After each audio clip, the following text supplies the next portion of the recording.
Dear Sir R.G Lyngdoh, former Vice Chancellor of the University. Before we go on with this program, to remember the times that he is with us, and the impact that he has in everyone's life, especially the ones who were there during his time as a Vice Chancellor of the University. We will start the program with a song by Vadhavan and her team.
Dear God, who is present with us at this time, we thank you for you are our God and we are your children. We thank you for everything that happens in our lives, all the experiences that we go through. You are there with us. We thank you as a university for this moment. We can come together and remember our friend R.G Lyngdoh. We thank you for his life, the life with whom he has shared throughout all the experiences, the contributions, the leadership, that He has given to our state and our people, and particularly to our university as the Vice Chancellor. You have blessed him, you have blessed our university with His presence and His guidance. At this time, as we sit around in your presence with these memories, it is our prayer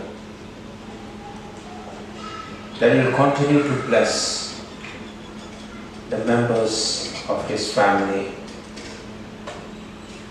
At His passing away today, the family, the friends, the relatives, indeed all of us, we have lost one of us, one amongst us. Our people has lost one among us. It is our prayer that You will bless all those who are close and related to Him with the blessings of Your solace, of Your comfort, of Your support, and Your continued presence. It is our prayer that You will bless our university with Your continued guidance and support, that in everything that we do, Your will reign, and Your Spirit, the light of truth, will continue to guide us. May the soul of our friend rest in peace in Your eternal kingdom. Can You bless all of us? For in Your holy name we pray. Amen.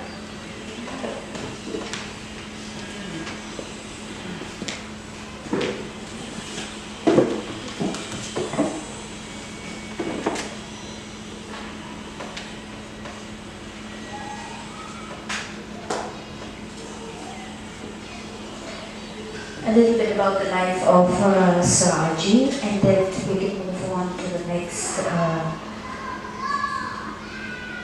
program. That is, if any one of you would like to share your experience on the time that you spent with Sir R.G, or if you would like to share anything about Sir R.G in this room. Mr. Robert Garnet Lyngdoh, son of late Peter G. Marbanian, was born on the 10th of March 1960 at Rosarad, Accra, Meghalaya. He completed his postgraduate diploma in business management from Xavier Labour Relationship Institute, Jamshedpur. After that, he joined as a marketing development executive with the Maftalal Group of Industries in Mumbai and then the Northeastern region. He also worked as a general manager and then managing director with Meghalaya Bamboo Chips Limited Government of Meghalaya 1986 to 1998. I remember about the experience that he used to share in his first job between the year 1985 and 86 on his accomplishment and one of the assignment that was given to everybody in the team, and how the item that they want to market work well when it comes to his team. And he has shared how he has built the relationship with the different customer or the different seller who were just street seller, and he built up his relationship, friendship with all of them, and that's how he sell the product. We have seen that experience also when he was here in MLCU. 1998 to 2008, he was the member of the Meghalaya Legislative Assembly, and this is where we see his influence in the state of Meghalaya, especially when he was holding the home, the department of the home. And that was a time when the insurgency has come down. It was only because of his help that this insurgency in Meghalaya has come down. between 2008 and 2013, he worked as a Chief Executive Officer, then Recruitment Finance Committee of Meghalaya. And he joined MLCU between the year 2013 and 2017, and for most of you who were here at that time, we know that he has brought in a lot of policies, a lot of management perspective, both from the financial aspect and the administrative aspect, and we have been able to sort a number of issues that we have in the university. It was also during his time that the admission rules would start begin because of he being known to many people in the state and also in the Northeast.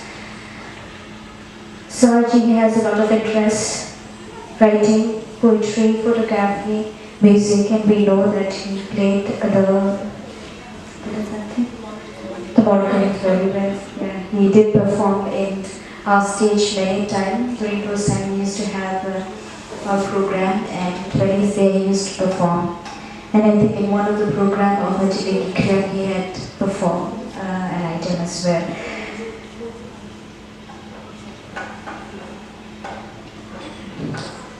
There are a lot of things that's written in the CV, and it has got all this information from the CV.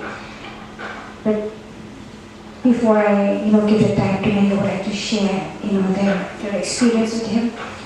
But I just say that Sir R.G is the most open-hearted person I've ever met. And that's one thing that I miss about him. He tells us where is the weakness. And of course his guide is true. And especially for us coming from teaching and have very limited knowledge in administration, his great guidance. So really thank him and miss him. And of course he's always been supportive. Even during the time when he has left MLCU, he used to call me and he used to call many of the officers, and he has always given us the support even at the time when he has left MLCU. So we miss him, and most of all his contribution to the community. Thank you. I'd like to open the stage for anyone who would like to share their thoughts about Sir and their experience with him. Memory of Sir. Good evening. It is a very, very sad moment. I'd like to share a few of my personal experience with Sir R.G Lyngdoh. Maybe much before any one of you had known him, we were one of those who benefited from him. I grew up as a student in Holy Cross Students' Home. Although we grew up almost together, he was slightly younger than us, but academically he was advanced than many of us. All of us who were in Holy Cross Student Home in those days, in mid-70s and early 80s, we all came from rural background. Our age and academic graduation was quite different. During mid-70s, when we just started going to college, we have a director, Father Matthew, and during that time, R.G.'s father, Peter Marvanian, was a very, very good friend of our hostel. And this was a hostel where we had to earn our own bread and butter. And it was Peter Marvanian, one of those who used to generate lots of activities for us to be able to generate some resources. And he used to come and give us lots of talk, encouraging talk and other things. And when this director started a youth movement called Youth Messenger, and we are young people just growing up, not knowing where to go, in which directions to go about. You have back home, you have parents who couldn't afford to pay anything for us. And here we have a priest who was expecting lots from us to concentrate on our studies. So what he used to do, he used to bring young boys, young college graduates or students, both boys and girls. One of them used to be by R.G, Malcolm and many others. Almost every Sunday or holidays, they used to come and give a kind of pep talk for us, encouraging words of concentrating in our studies. Besides his father, he was one of those who used to play games with us, give us lots of encouraging words of wisdom. Although he was young, as I said, perhaps even younger by age than us, academically he was very mature, and so he could give us lots of inspirational talk even those days. Later, after I graduated, somehow we went on our own way. But when I joined IFAD, and we started a new design in Meghalaya called Livelihood Improvement Project for the Himalayas, which has two components. One was the social sector component, the other one was known as Social Venture Capital Company. This is a new ways of supporting rural men and women who cannot be bankable or cannot secure finances from bank per se. So the IFAD project designed in such a way that they could be supported as a kind of loan. Initially we started with 50-50, then 75-25 in that way. And R.G. Lyngdoh was the Chief Executive Officer of the Social Venture Capital Company of this particular project, while Daniel Ingti was the project director for the social part. He developed the women, built their capacities, and R.G. Lyngdoh's sector used to provide loan to the women to be able to improve their livelihood. So nearly 4 or 5 years we worked together. I must admit that he was so professional in his approach.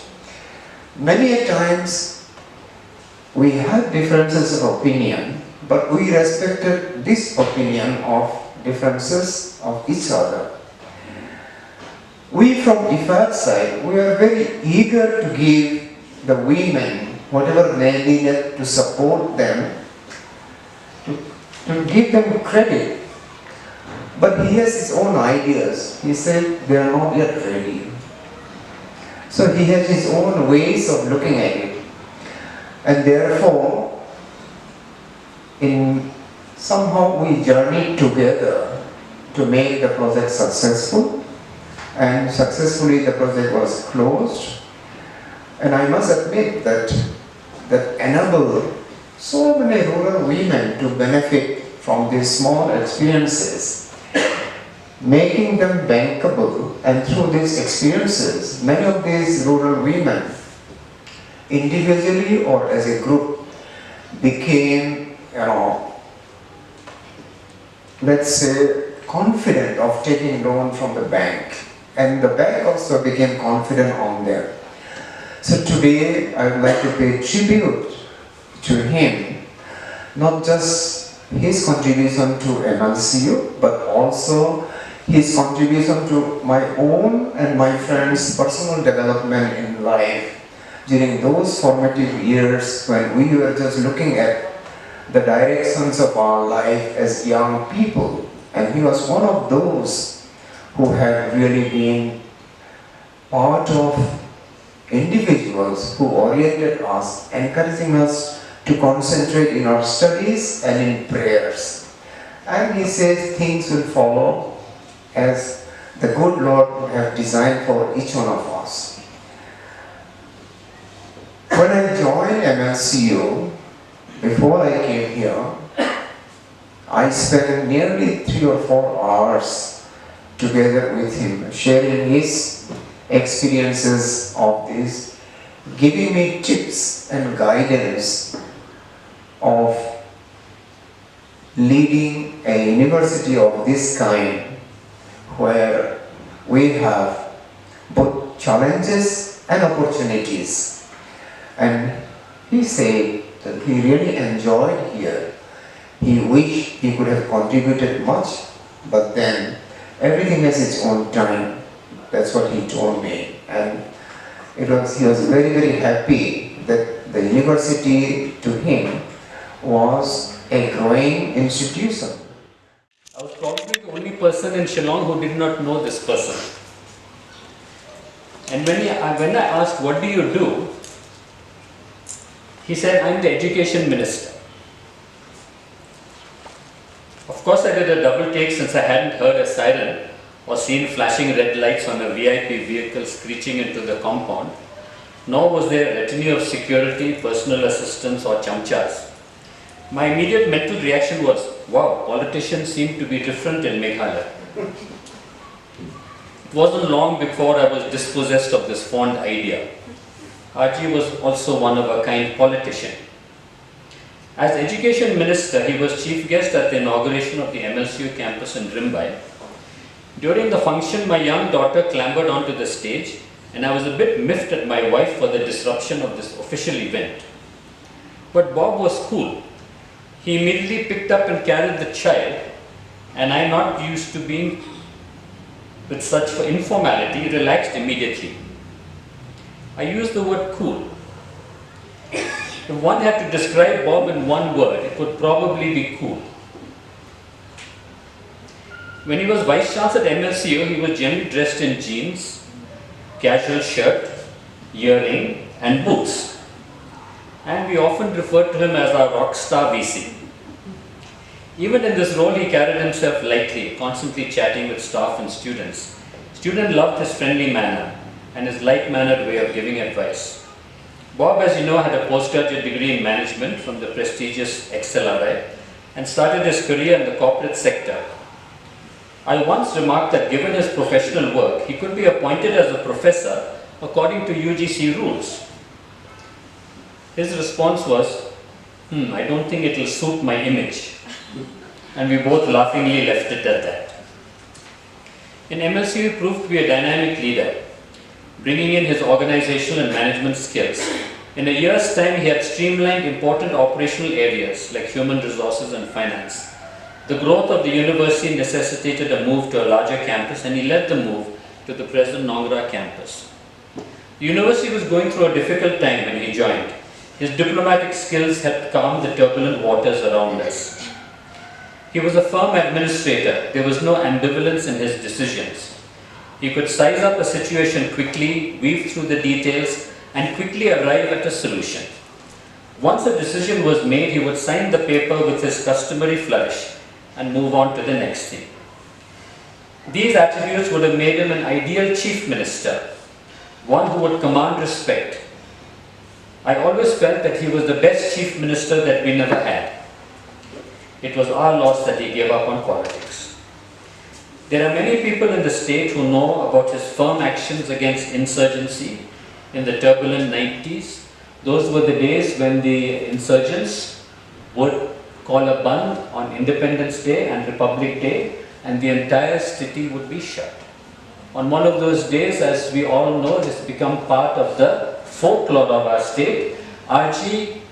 walked from his house alone, deciding to raise the flag in the Secretariat.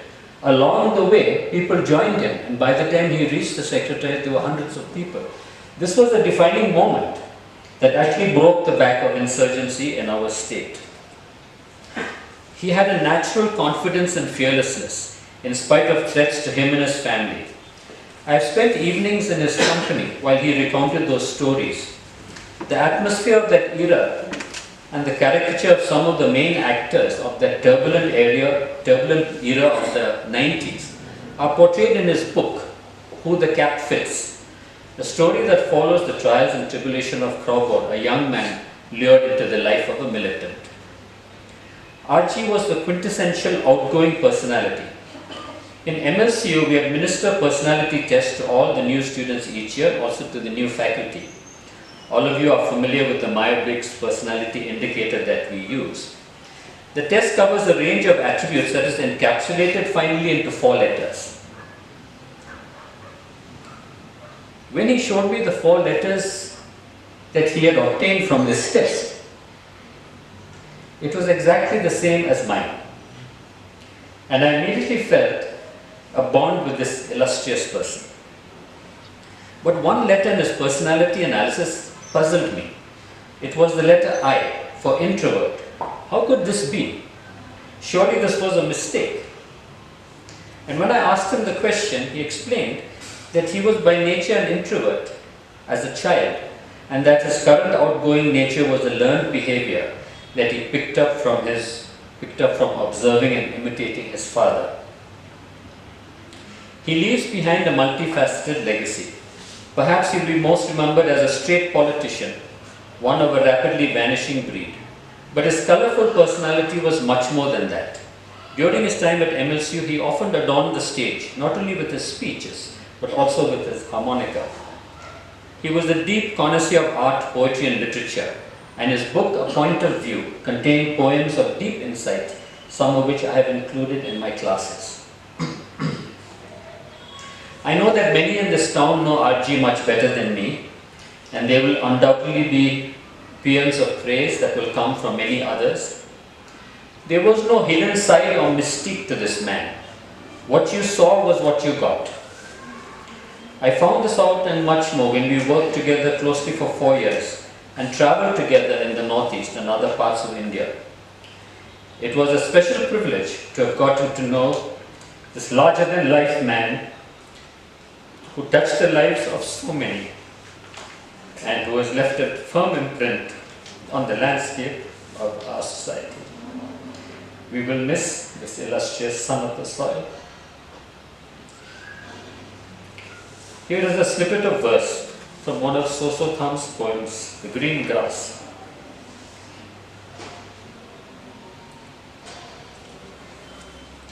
Tell me, twilight, beloved of the gods, tell me, where is that star? Quietly in the grave, let him rest beneath the green, green grass.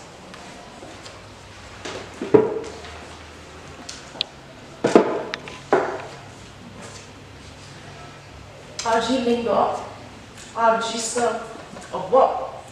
As he was more addressed as by many who knew him, was the second Vice Chancellor of our university.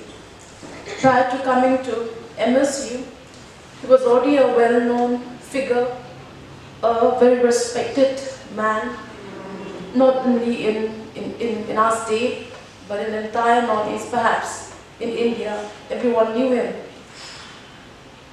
As a former MLA and minister in government of Meghalaya, we were all familiar with his leadership qualities and work ethics.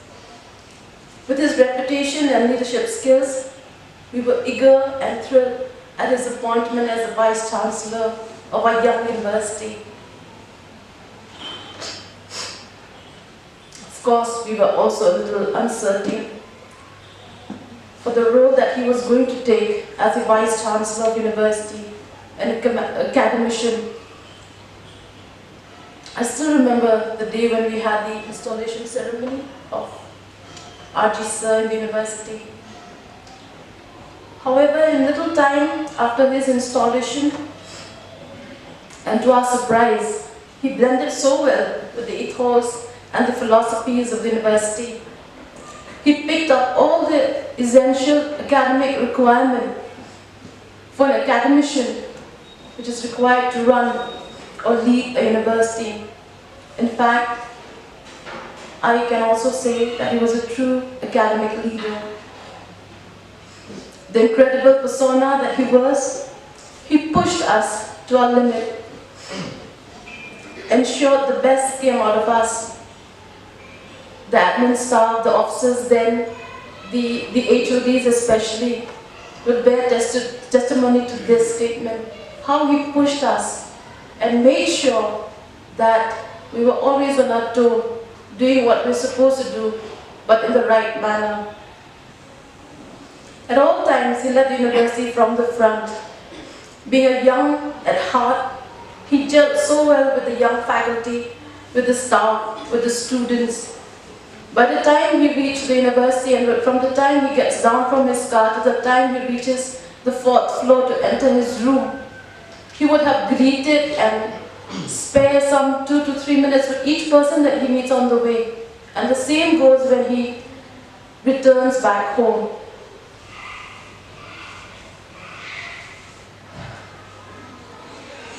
Most of us would remember some pictures we can see also.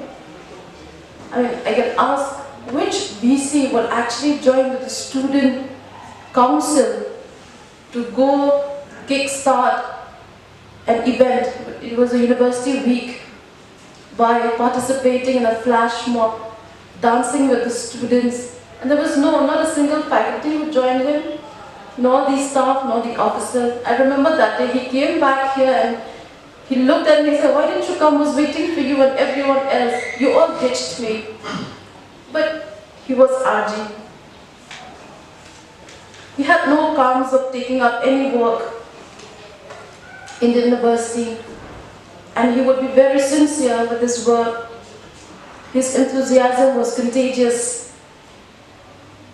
He was a firm boss, but very, very friendly and understanding at the same time. He wouldn't take no for an answer unless he's very convinced. I still remember, in those days we had these fees, late fee fine for the students, and then we didn't really have a proper policies. So I would do my file work, go to him and say, "Sir, can we, give a discount of 50% or 30% or 20% based on the situation of the case for the students?" The moment I entered the room with the file, he would say, "Here comes the Mother Teresa of the university." But in all that, we grew, we flourished. There were many things that we had contributed in this, for this university, in terms of documentation, in terms of filing, in terms of so many things. We all know that. One of them is ensuring that the values that we have of this university is listed, it's documented, and that we follow them in letter and spirit. We thank our heavens for having had the opportunity to work with R.G. Sir. We are glad that he was in our team. We are glad that we visited his home a week ago, and we were reminiscing our memories that we had with him in this university. We are thankful for the fact that his name is forever etched in the history of MLCU. Rest peacefully, sir. Continue to rock till we meet you again.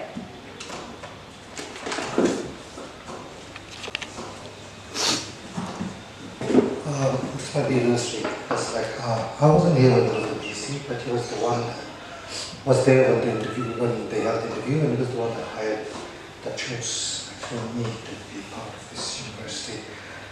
But I do want to share a story that has happened way before, before I joined this university. It's very similar to what Sir had shared as well. Now, I do not come from a family that is anywhere near influential, and we do not know any important people. That first. Now, so I rarely meet any important people.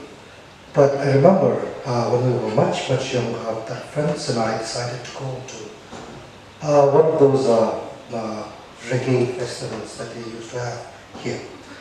And I remember my friends and I went there on a bus, and we sat there at the back, and honestly speaking, we were smoking. And then this man suddenly came and spoke to us. And we were a bit unsure what to do.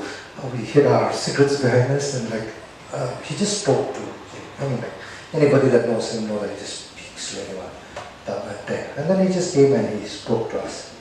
And then he sat and he actually smoked with us, and he sat there in the grass with us. And I was just thinking, he's sitting here with us in the grass. with us. He's a minister, he's a home minister, he's an education minister, and he's sitting here in the grass with us. I do not know any other minister who's ever done that. And yeah. So when I came here as well, of course, later on we met each other often in other occasions. He will be, like I've mentioned before, that he writes poetry, writes books as well. So in literary programs we've met each other often enough after that.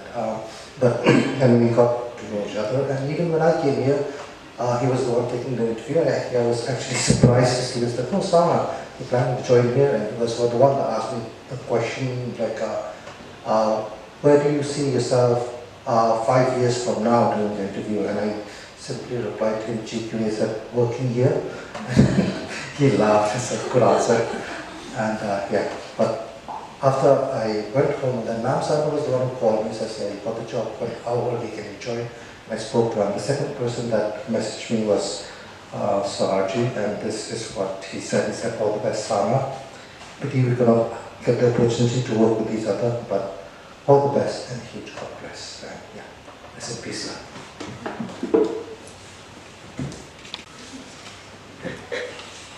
Thank you everyone for sharing your thoughts. The president of the alumni has written a condolence message and have requested us to read it in this memorial service. To the wife and children of late Sir R.G Lyngdoh, former Vice Chancellor, Martin Luther Christian University. Dear Madam, Martin Luther Christian University Alumni Association conveys sincere condolences at this time to you and your family and all the near and dear ones of late Sir R.G Lyngdoh. Sir had been a great friend and has contributed immensely towards the growth and development for all the students during his tenure as a Vice Chancellor of the University. The past peoples who have had the opportunity to connect with him will always have a special place for him in their personal and professional life. Wishing you peace, comfort and courage at this time of sorrow in your family. Our heart goes out to all who have deep connections with Sir at this difficult time of their lives. Lastly, we pray that the Almighty will grant Sir an eternal peace and that He will continue to bless and guide the bereaved family. Thank you, yours sincerely, President Zaman E. Tongper and General Secretary Samran S.A. We've come to the close of this memorial service, but before we close, we would like to sing together a song. May I request Wadahon once more time to kindly lead us in this song, and after that, may I request Reverend Sabal Misha to kindly close the service in prayer.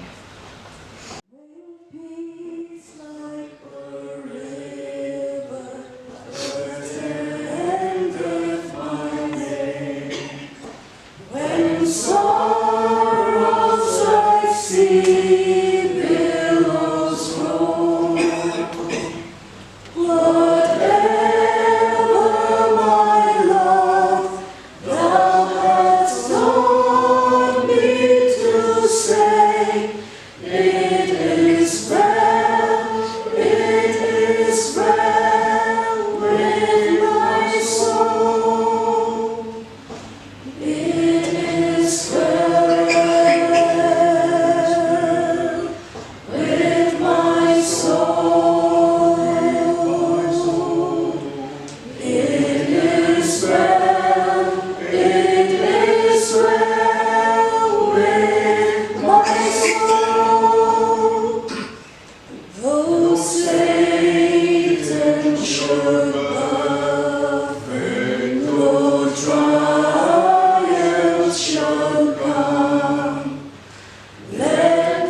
and give us your wisdom and give us your comfort. As a family of MLCU, we join with the family of our dear brother R.G Lyngdoh's loss, and the sorrow that is filled in our hearts. Be our refuge and strength, O Lord. Reassure us of the family of your continuing love, and lift us from the depth of grief into the peace and light of your presence. Let your presence be with us here as we mourn and we commit the family of R.G in your care. Your Son, our Lord Jesus Christ, by dying has destroyed our death, and by rising restored our life. Your Holy Spirit, our Comforter, speaks for us in groaning, too deep in our words. Come alongside your people. Remind them of your eternal presence, and give us your comfort and strength. We commend the spirit of R.G in your care. In Jesus Christ, our Lord, we pray.